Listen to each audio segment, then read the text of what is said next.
مجھے بڑا عجیب لگ رہا ہے یہ بیان کرتے ہوئے کہ آپ کو آپ کی ساری محنت یہاں پہ جا کے جو ہے مجھے یوں لگ رہا ہے جیسے عقارت سے چلی جائے گی جب ہم ایک خاص موقع پہ جس شخص کو خدا ثابت کرنے کے لیے آپ زمین و آسمان کے کلابے ملا رہے ہیں یا جو کامل انسان اور کامل خدا آپ ابھی تک ثابت کر چکے ہیں، ایک خاص جگہ پہ آ کر ایک شخص اس کے پاس آتا ہے.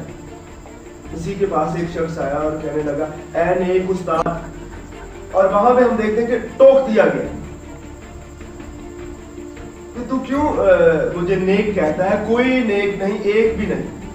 تو ایک شخص جس کو آپ خدا ثابت کر رہے ہیں، کامل انسان ثابت کر رہے ہیں، تو وہ تو اپنے آپ کو نیک کہنے کے لیے، نیک بننے کے لیے تیار نہیں ہے، تو آپ اس کو خدا کیسے ثابت کر سکتے ہیں؟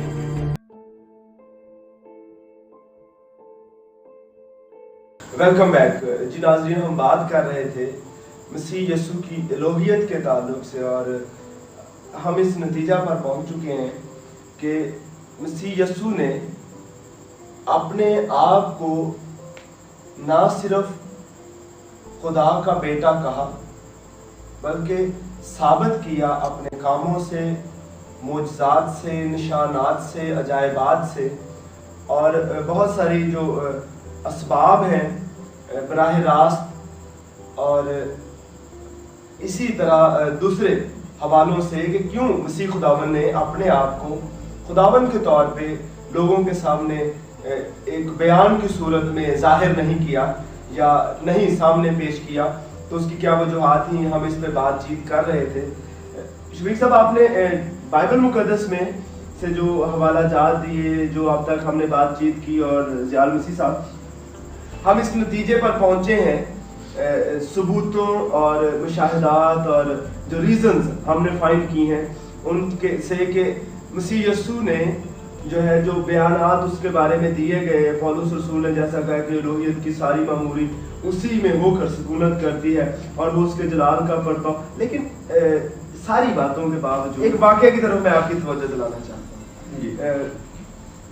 مجھے بڑا عجیب لگ رہا ہے یہ بیان کرتے ہوئے کہ آپ کو آپ کی ساری محنت یہاں پہ جا کے جو ہے مجھے یوں لگ رہا ہے جیسے عقارت سے چلی جائے گی جب ہم ایک خاص موقع پہ جس شخص کو خدا ثابت کرنے کے لیے آپ زمین و آسمان کے کلابے ملا رہے ہیں یا جو کامل انسان اور کامل خدا آپ ابھی تک ثابت کر چکے ہیں، ایک خاص جگہ پہ آ کر ایک شخص اس کے پاس آتا ہے. اسی کے پاس ایک شخص آیا اور کہنے لگا اے نیک استاد، اور وہاں پہ ہم دیکھتے ہیں کہ ٹوک دیا گیا کہ تو کیوں مجھے نیک کہتا ہے؟ کوئی نیک نہیں، ایک بھی نہیں. تو ایک شخص جس کو آپ خدا ثابت کر رہے ہیں، کامل انسان ثابت کر رہے ہیں، تو وہ تو اپنے آپ کو نیک کہنے کے لیے، نیک بننے کے لیے تیار نہیں ہے، تو آپ اس کو خدا کیسے ثابت کر سکتے ہیں؟ شکریہ.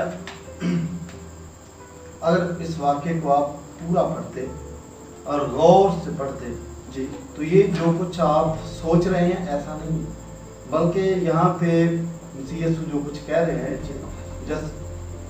جو سچویشن ہے وہ میرے دلائل کے حق میں کہ مسیح یسوع خدا تھے اور وہ اپنے آپ کو خدا ثابت کر رہے تھے. تو پھر وہ نیک بننے کے لیے تیار میں اسی کے ساتھ کہ مسیح یسوع خدا تھے، کامل خدا تھے، مکمل اختیار ان کے پاس تھا، بلکہ کل کائنات کا، آسمان اور زمین کا کل اختیار ان کے پاس تھا.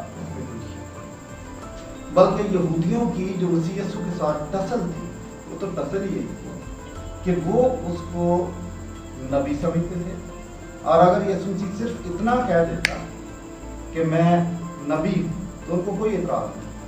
لیکن مسیح یسوع سے بہت آگے جا رہے تھے کہ یہاں وہ ہے جو نبیوں سے بھی بڑا، یہاں وہ ہے جو سلیمان سے بھی بڑا، یہاں وہ ہے جو ہیکل سے بھی بڑا. اور ایک نبی کے لیے صرف اتنا سا مسئلہ ہوتا ہے کہ وہ کوئی اس سے نشان طلب کیا جاتا ہے، بالکل ظاہر کرے نشان کے دو نشان طلب کرے. تو مجھے یہ بتائیں کہ لازر کو زندہ کر دیا یہ نشان کافی نہیں تھا، پانی کو میں بنا دیا یہ نشان کافی نہیں تھا، یائر کی بیٹی کو زندہ کر دیا یہ نشان کافی نہیں تھا، 5000 کو کھانا کھلا دیا یہ نشان کافی نہیں تھا.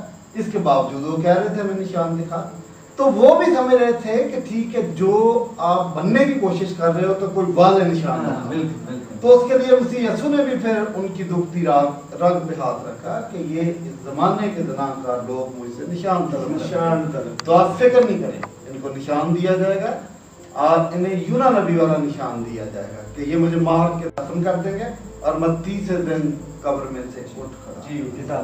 تو وہ ان کے ساتھ تصل یہ تھی کہ وہ اس کو خدا تسلیم کرنے کے لیے بالکل قطعی طور پر تیار نہیں تھے, اور وہ کہہ رہا تھا کہ میں خدا ہوں. یہ تو تصل تھی, بلکہ ان کا سارا پھڈا یہی چل.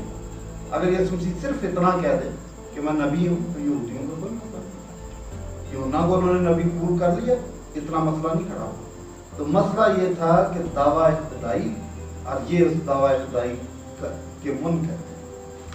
اب اگر یہ سچویشن ہے تو یہ بڑی گمبھیر سچویشن ہے. ایک دن ایسا نہیں ہے کہ یہ جو معترضین تھے یہ مسیح یسوع کے ساتھ کسی ایک ٹیبل پر بیٹھتے ہیں اور بڑے امن کے ساتھ خوش دلی سے گفتگو ہو جائے. جی بالکل ٹینس سچویشن ہے کہ تو ان کاموں کو کیسے اختیار سے کرتا ہے, کیسر کو جزیہ دینا جائز ہے یا نہیں, جی بالکل ٹیکس پہ بات ہو رہی ہے. تو یہ سارے سوالات اسی محصول لینے والوں اور شرابیوں کا یار کہا جا رہا ہے. ٹسل چل رہی تھی, اور وہ ٹسل صرف یہی تھی کہ وہ اپنے آپ کو خدا کہتا. اب یہاں پہ آپ دیکھیں کہ ایک آدمی کہہ رہا ہے اے نیک استاد. تو کیا مسئلہ؟ یہودی شریعت سے واقف تھے, شریعت کو حفظ کرتے تھے. بالکل ان کے تو کلچر کا حصہ تھا نا باقاعدہ طور پہ سیکھنا اور آگے بڑھنا. جی, تو ان میں ان کے ہاں یہ بات ان کا آرٹیکل آف فیتھ ہے کہ کوئی نیک نہیں صرف خدا. جیسے ہمارا عقیدہ ہے, ہمارے مسلمانوں کا ایمان مجمل ہے, اسی طریقے سے ان کا بھی ایک عقیدہ تھا, اور یہ بات ان کے عقیدے میں شامل تھی. This was article of faith کہ کوئی نیک نہیں, انسان نہیں نیک ہو سکتا, نیک صرف خدا. بات آپ سمجھ رہے ہیں؟ تو بھی کہتا ہے کہ ہماری نیکیاں تو تیرے سامنے گندی دھجیوں کی. تو وہ تو کبھی اپنی نیکیوں کو اتنا جتاتے نہیں تھے. وہ جانتے تھے کہ اگر جو کامن راست بازی یا کامن نیک کسی کو کہنا تو وہ خدا کے علاوہ ممکن ہی نہیں. اب یہاں پہ سچویشن آپ دیکھیں کہ وہ ٹسل ان کی یہ ہے کہ ہم تجھے خدا ماننے کے لیے تیار نہیں ہوں. تو وہ یسوع مسیح کو آتے کہہ رہا, رومانی میں کہہ گیا بیچارہ اے نیک استاد. تو مسیح یسوع اس کو دراصل جو بات کہہ رہے تھے کہ بھائی آپ مجھے کہہ رہے ہو نیک استاد, تو آپ کا عقیدہ یہ ہے کہ نیک صرف خدا ہوتا ہے. تو دراصل آپ رہے ہو کیا کہہ رہے ہو, ویسے مجھے مانتے نہیں ہو خدا, اور آپ ایسے بھی مجھے خدا مان رہے ہو, سوچ رہے ہو, سوچ سمجھ کے بولو جو بولنا. تو وہ یہ سچویشن تھی. اور اس کا آپ غور کریں تو دراصل یسوع مسیح تو اس سے کروانا چاہ رہے تھے کہ بچوں پھنس گیا, پہلے میرے ساتھ پھٹا ہی تھی بات پہ, آج خود کہہ دیا کہ خدا ہے. تو یہ بات تھی. جی ناظرین, آپ کو اس بات کی سمجھ آ رہی ہے جیسا کہ ابھی شفیق کمل صاحب یہ بات کر رہے ہیں کہ در حقیقت یہودی جو ایمان مجمل تھا یا ان کا جو ایمان کا خاص حصہ تھا وہ یہ تھا کہ اس بات پر ایمان رکھتے تھے, وہ اس بات کا اقرار کرتے تھے کہ خدا کے علاوہ اس کائنات میں کوئی دوسرا شخص نیک نہیں ہو سکتا. اور وہ شخص جو یہ کہہ رہا تھا کہ اے نیک استاد, تو مسیح اس کو در حقیقت جھنجھوڑنا چاہ رہے تھے. جو آپ یہی کہنا چاہ رہے ہیں نا کہ وہ جھنجھوڑنا چاہ رہے تھے, بیدار کر کہ بھائی تو مجھے نیک کہہ رہا ہے, دوسرے لفظوں میں تو ڈائریکٹلی مجھے خدا کہہ رہا ہے. جی, تو آپ یہ دیکھیں کہ نہ صرف یہ, جتنے بھی ان کے علماء تھے مسیح یسوع کے ساتھ آ کے آرگومنٹ کرنے کی کوشش کی ہے, لیکن میں نے دیکھا ہے کہ اینڈ میں وہ اپنی آرگومنٹ ہار کے گئے. اور میں نے بڑے بڑے علماء کو دیکھا کہ مسیح یسوع کے پاس آ کے انہوں نے کہا ہے کہ ہمیں بتا کہ ابدی زندگی حاصل کرنے کے لیے یا جنت میں داخل ہونے کے لیے ہمیں کوئی اچھا سا نسخہ کیمیا ہمیں بتا. تو یہ بات وہ کہتے تھے, اور مسیح یسوع نے لوگوں کو بتایا بھی, اور بہت سارے لوگوں کو جنت ملی بھی. تو میں کہتا ہوں کہ لوگ ان کو جب دیکھتے تھے, ان کے کام دیکھتے تھے, تو وہ خوشی سے پھولے نہیں سماتے تھے. اور انہوں نے دولت ایمانی مسیح یسوع سے حاصل کی ہے, اور شاگرد مخالفت کے باوجود بھی یہ کہتے تھے کہ ہم نے اس کو دیکھا, ہم نے اس کو چھوا, لہٰذا ہم اس کے گواہ. میں بھی مسیح یسوع کا بہت زیادہ موت اس کی خدائی کو بھی مانتا ہوں, ان کے استاد ہونے کو بھی مانتا ہوں, ان کے آرگومنٹ کرنے کے طریقے کو بھی مانتا ہوں, اور اس